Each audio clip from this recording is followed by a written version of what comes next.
Welcome back to the Sword of Truth podcast, the alcohol-fueled, chapter-by-chapter reread of the Sword of Truth series with a lust for craft brew on the side. I'm Jade. And I'm Nate, and on this episode, we are rolling into chapter 45 of Blood of the Fold. That is, of all the songs in the world, when I said rolling, I don't know what you were humming, but I doubt it was the same song. No, it's probably the same one. I'm just terrible at that.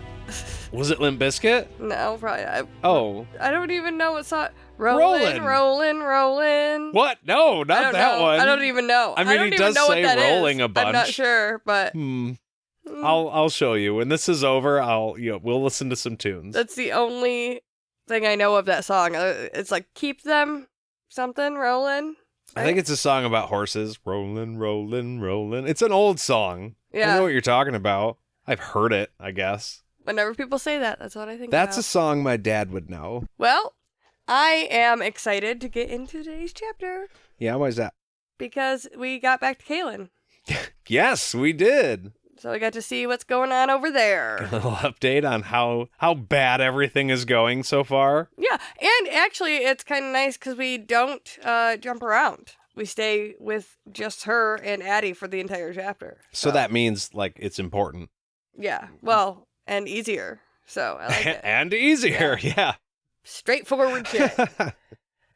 Well, we join Kahlan and Adie as they are left alone for a moment. The group that they are with has stopped and, gathered to talk, coming up with their plan, giving these two a chance to do the same. They are not allowed to talk. They were told very specifically, and we talked in depth about that. Yep. Tongue or foot, Yep. if you remember. So, this is the first time they've really had to talk like, hey, oh my gosh, what do you think's going on? Are we in trouble? And, oh no, etc., etc. Any of that. Well, yeah, and it just, they don't need to know the plan, so everybody just leaves them alone, which is also kind of, there's not even a guard left with them, I think, which is a little interesting that they didn't even leave anybody standing. I'm sure somebody's watching, and they're not that far off, but they're far enough away to where they can get away with some words and not have anybody give a shit.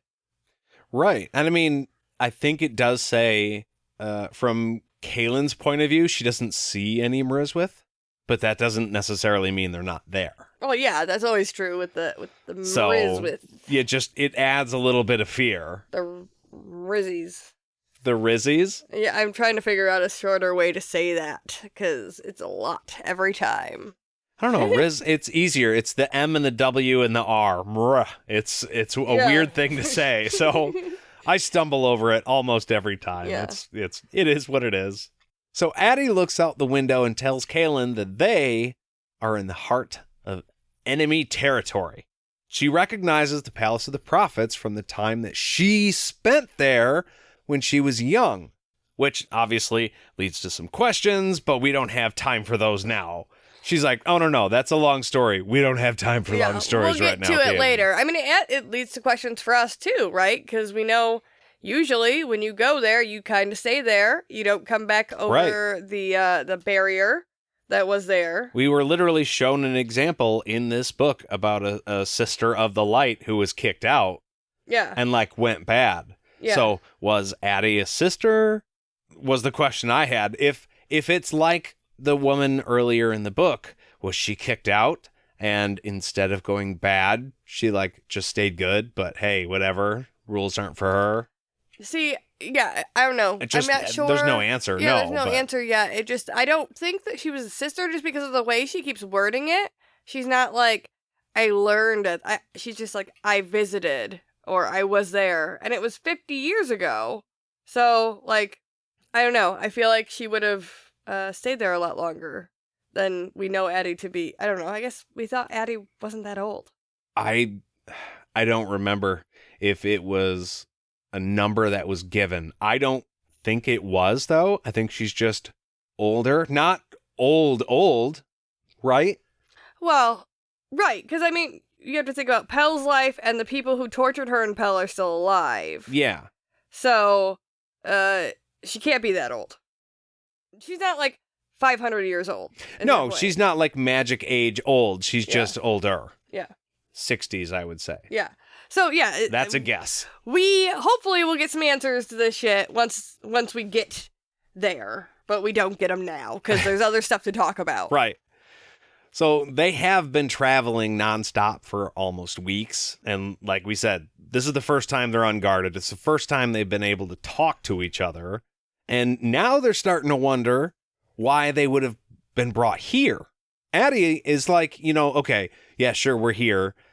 She has history, so maybe it's not as scary to her. But she's like, I want to know why we're even still alive.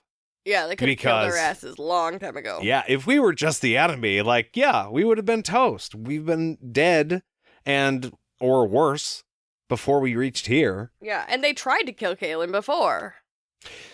Yeah, shit, that's right. So, they could have. Yeah. They have tried. At least they're not above it. Of course, they're not above it. They're evil. Yeah. But, now they're starting to think, okay, so it's not really us. They're trying to get to somebody else. And who else is that going to be but the guy who's, forging the Midlands together in opposition to the Order? Oh, who's that? I don't know. No? I'm kidding. It's Richard, obviously. Oh, okay, yeah. Yeah, duh, it's the guy. It's the guy who does the stuff. Yeah. The pebble in the pond. At least... The one. It's Neo. That's not his name. No, it's not. At least that's what Kahlan thinks. She thinks that the Order is, thinking bigger plans now than just killing her ass, because she's not the one that's causing him trouble anymore. Oh, yeah. But I like the analogy that they used about, it wasn't exactly that, but kind of leading lamb to the slaughter. Yeah, tying it up to a tree. It up, yeah, and just doing that whole thing in order to get something else. And obviously, that means Richard. So her thought is maybe that the Imperial Order's mad because they were gaining in the Midlands. They were winning. And then Richard changed the fucking rules on them and screwed up their plan. Yeah. What kind of, empire are you if some 2-bit woods guide can just come in, get a cool sword, and fuck up your plan?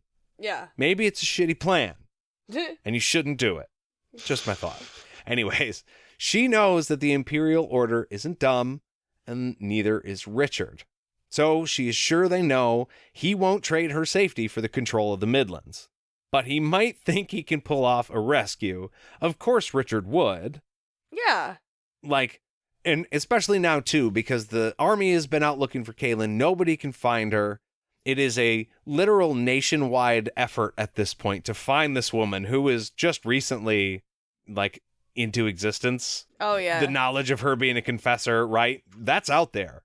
And now she's gone. And so Richard is not fucking around anymore. So, if he gets frustrated with the people not finding her, is what I'm trying to say, he's going to go. We know this about him. Because he would. Well, I think, or if he knew where she was, if he knew for sure where she was, he would go right away. I think that's the point of this. He's not going to negotiate with the people who have her. That is not, they know it, and everybody knows that if Richard knows who has Kahlan, he's not going to come in the front door and say, hey, I will give you X if you give me my girlfriend back. That's not going to happen. So they know that the chances of him coming and being fuck you, I'm taking her back, are a lot higher. That's higher. Probably what's going to end up happening. And Kahlan knows that too at this point. Yeah, well, that's true. I liked your analogy about he's not going to come to the front door. He's going to kick down the back one and then burn down your house. Yeah, exactly. But they are probably setting a trap is what Kahlan is thinking. They know he's going to do that, so they're going to, plan on it. Yeah. And it makes sense that the Order is keeping them alive if they're hoping that they'll bring Richard to them, right? Yeah. They're always in danger of being killed, I guess. But if they figure that's the plan, then maybe they'll get treated a little better. Yeah. At least in the meantime. Maybe. They don't know. Well, and at this point, we don't see any other good motivation for them to have captured these guys either. So it makes a lot of sense. Yeah. So obviously the plan is not to stick around. We've talked about this before for sure. You just got to wait for the opportune moment and escape. And that's what the plan is. But with the collars around their necks, they're still pretty helpless. Yeah. Neither one of them have magic. Kahlan can't feel her gift, and it's just all around hopeless. Yeah, it's not looking super good. It's kind of like Verna's situation where Anne's like, escape! And she's like, how? Yeah, okay. Let me get right on that. Yeah. We kind of made these things to function a certain way and to allow us not to, let the kids escape, so. It's not like I haven't been thinking about that every minute of every day since, I got here. Yeah, so Kahlan and Adie are in much the same place, even though they're not in a cell. They're pretty much just stuck, just like fucking Verna is. Yeah. The idea of turning Lunetta to their side comes up, but Adie says, look, there's something weird about her. Something weird about that girl. I'll tell you right now. Something weird. She's constantly wrapped in her power. The way she tightly wraps her pretties around her, and she's always just covered in her gift, and Adie can see that, and that's not the way it normally goes. Normally, if you have the gift, you're not grabbing it all the time. Then you hold what you need to do whatever it is you're going to do, and you do that. Kahlan is much the same way, but she has to hold it in. Yeah. So I think they could probably sense Kahlan's power and that it's being held in, but she's not actively using it all the time. Right. Like Lunetta is. Yes. So we have no idea what she's up to, but she is up to something. It does give me a very everybody is cloaking vibe. Like Richard and the Mariswith all wear these cloaks that use their gift to make them invisible at will. And Lunetta is wearing a cloak of sorts. Doing something, yeah. And using her gift in some way consistent. But we also do know she does that weird thing where she can, tell when people are lying, right? Yes, that's true. So, to a point, she could always be, scoping out the area for that shit, but... Just, constant radar. Yeah. Just seeing what's going on. But I don't know. My other thought was maybe, and I honestly don't remember if I'm going to come close or not, but I'm thinking it's she's doing the radar thing, and that's why Richard has the cloak on all the time. The cloak. The Mariswith cape. See, I do it every fucking time. It's not an invisibility cloak. It's a Mariswith cape. But so that, deflects the signal. He's like the stealth bomber of heroes. Did Richard know for sure that she could do that? I don't think he did. I think he knew that I think he knows something's up about her. Something's weird. But I don't think he figured exactly what. Okay. I just wondering, get that clear. He's like, yeah, because he was like, you guys are killing magic, right? They're like, yeah. He goes, and she's magic, right? Yeah. Okay, just checking. So he could establish that you guys are assholes. Yeah. But yeah, so the idea of turning Lunetta, like I said, comes up, and they said, no, there's something weird about her. But I think the idea of turning Lunetta at this point, she's obviously in pretty deep with the bad guys, sounds almost impossible. But they have to cut this whole idea short as she approaches the coach. Yeah. Real quick, I just want to say the only thing that would make sense about it is just that, like you said, they are dicks and treat her like shit. So use that against them. Yeah.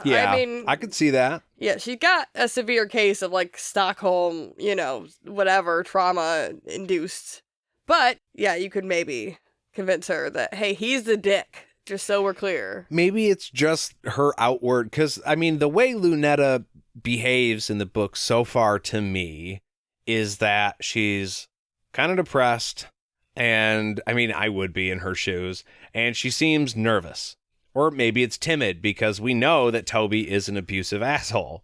So, I think maybe you're right. She seems to give that vibe off whenever she's around. And so maybe that's why they're like, maybe we can switch her, because obviously she's not having a good time over there. Right. That's what I was thinking. So, breaking up their conversation, Lunetta comes back in a pretty good mood, actually. And the coach starts moving again. She tells him that the Mariswith are gone, but she